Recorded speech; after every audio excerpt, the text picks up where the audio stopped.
Estúdio Tupi recebeu esse convite da LAR Construtora para fazer parte desse grupo da LAR ID, de arquitetos que têm projetado casas de refúgio, né, fora da cidade.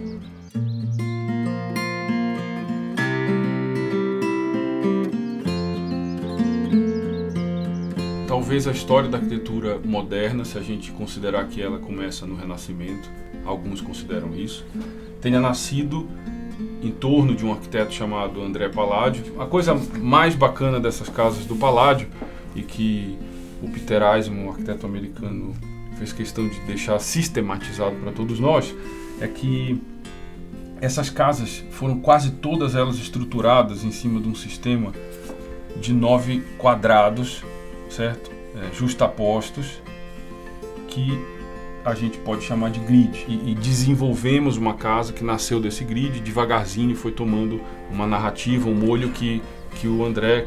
imaginou. Bom, para mim é um enorme prazer falar sobre a Casa 9, uma parceria que a gente fez com o Estúdio Tupi, com o Aldo, que é um cara que eu conheço já faz algum tempo, sempre admirei, sempre quis trabalhar junto, é um grande conhecedor da arquitetura, dos livros. Então a gente quis fazer essa casa como a gente gosta de fazer, uma casa que tem história, e o projeto ficou realmente como a gente queria, desde a fachada, o layout, a distribuição interna, essa história do nome, ser Casa 9, são grandes 9 quadrantes que dividem toda a casa. Então eu estou muito, muito feliz com o projeto e acho que as pessoas vão ficar muito surpresas quando entenderem realmente a profundidade que essa casa tem. E esses quadrados, nesse caso aqui, da casa que estamos desenvolvendo com a LAR, eles passaram a albergar usos ou atividades do mundo que se vive hoje nessas casas.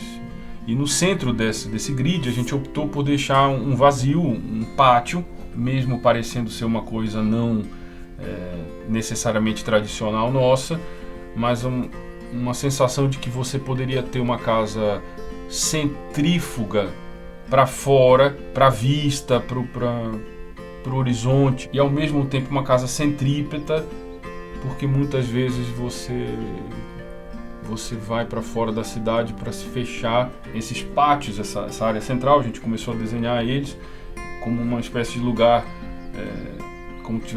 pudesse ter um fogo de chão e criar desníveis, como pudessem ser pequenas arquibancadas ou pequenos anfiteatros, lugares para se tocar violão, para ficar à noite conversando, para ver a chuva cair, algo que não tivesse uma profundidade de campo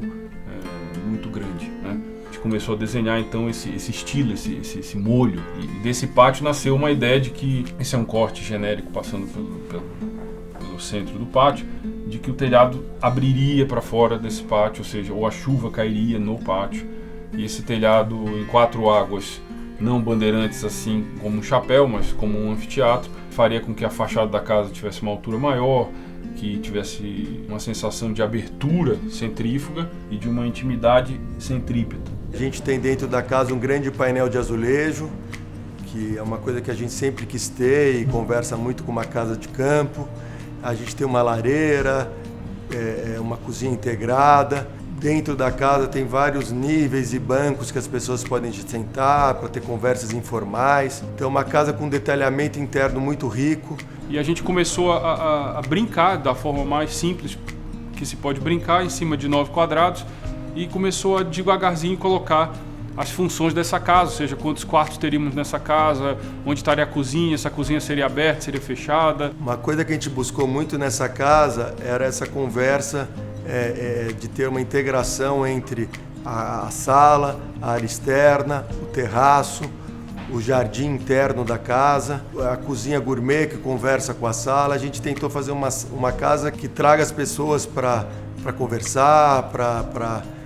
poder conviver internamente. Todas essas funções que existem hoje numa casa de campo, numa casa de refúgio, uma casa fora da cidade, e uma profanação dessa vila palladiana, que já nasceu profana desde o início. Uma surpresa que aconteceu em uma das reuniões foi que o André nos sugeriu que a casa trouxesse um presente. Além dela ser o presente ela própria, de que a casa podia vir com alguma coisa dentro dela que não comumente você encontra quando você compra uma casa, né? Quando você compra uma casa de uma construtora, de um arquiteto. Então, estávamos brincando em cima da mesma história do Palladio ter sido esse primeiro arquiteto a publicar um livro que se disseminou através do Atlântico e atravessou o mundo, em poder trazer uma pequena biblioteca para essa casa que contivesse esse primeiro livro, que é o I Quattro Libri de arquitetura do Palladio, para que aquele que viesse a morar na casa um dia ali à tarde, num cafezinho, descobrisse o RG dessa história. Então desenhamos uma pequena estante em torno de uma lareira, de uma namoradeira na frente desse pátio, uma coisa um tanto romântica, para que essa pessoa pudesse descobrir essa estante. Essa pessoa vai chegar na casa já com uma curadoria pequena de alguns livros, alguns romances e alguma coisa de arquitetura que possa, numa tarde de chuva, assim, contar um pouco a história que está por trás do desenho da casa, né? Então, o que a gente sempre busca, que eu acho muito importante, é essa parceria de uma grande arquitetura autoral, que faz com que nossas casas realmente sejam casas com história, casas muito bem feitas, com essa força dos projetos da Lar ID, tornando o produto cada vez melhor.